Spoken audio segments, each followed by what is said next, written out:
The howling Antarctic wind cut through me, whipping against my thermal gear as I trudged across the vast, frozen desert. Silence surrounded me, except for the distant wail of the wind rushing through the icy mountains and the subtle cracking of the snow beneath my feet.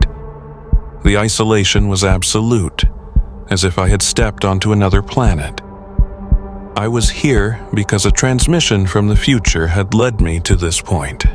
The coordinates revealed in the final file of Project Orion Window pointed to a forbidden site deep in the heart of Antarctica, where, according to suppressed documents, something had been discovered, and then buried again.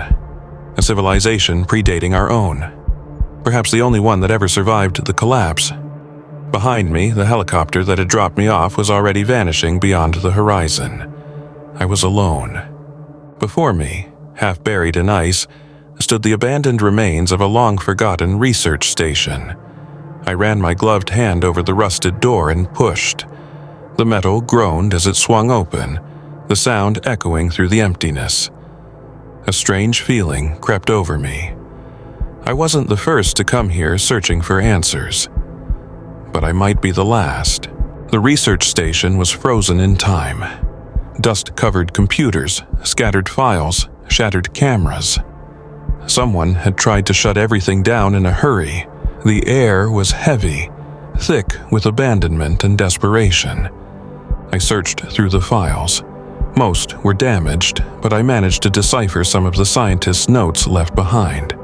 Radar detected massive structures beneath the ice, geometric shapes impossible in a natural environment.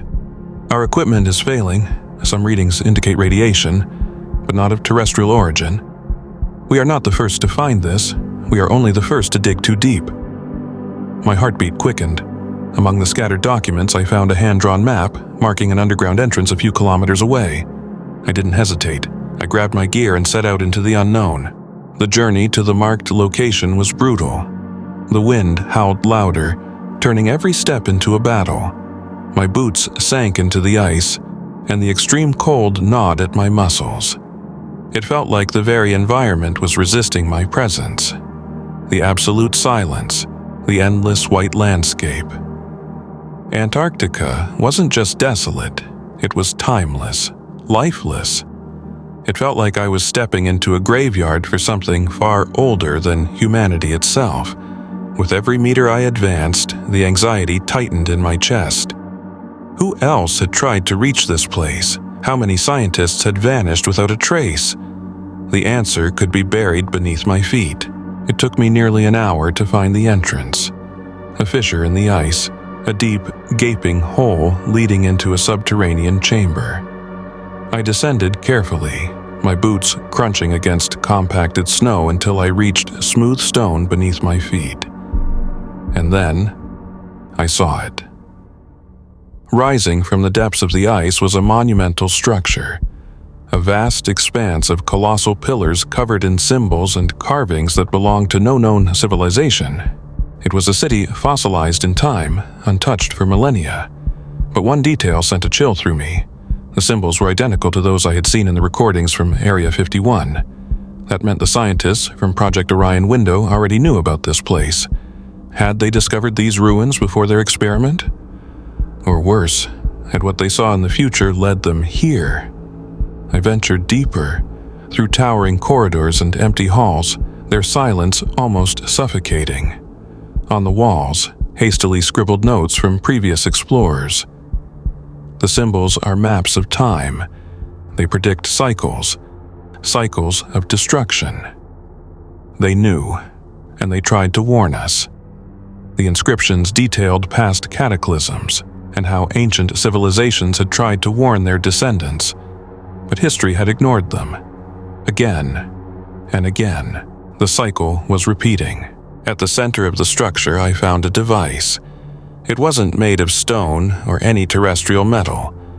It pulsed with a faint, rhythmic glow, as if still trying to fulfill an ancient function. And then, it activated on its own. A deep, distant rumble echoed through the chamber. Blue-tinted lights flickered to life, projecting images into the air. I watched, unblinking, as I saw entire civilizations rise and fall in flames.